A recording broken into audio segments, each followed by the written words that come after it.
دوستتون دارم شدید به مدت مدید. خداحافظ. زنبور سه تا پلک داره. تو چطوری فهمیدی این سه تا پلک؟ زنبور همینجوری خودش معلوم نیست. شطور سه تا پلک داره چشمش. شطور باید بریم بالا. فکر کنم اینجا باید بریم بالا اینجا. باید بریم اینجا بالا ببینیم چند تا پلک داره. عجب بازخانی ها. شطور هم خیلی گنده است. تا خدا هست مشکلی نیست. چشم هم بزنی هاشمی نیست. شما یه عدد داشتی درسته؟ این دفعه دیگه کتاب و اینا هم نبود که بگیم تقلب کردم. سه تا ملق میزنم. ممکنه تو سه تا میزنم. اینجا تا اونجا 4 تا میشه 3 تا. نه 777 بله. این جالب چیه؟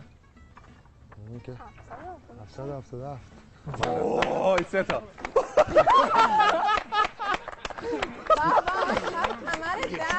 بسه من قبول دارم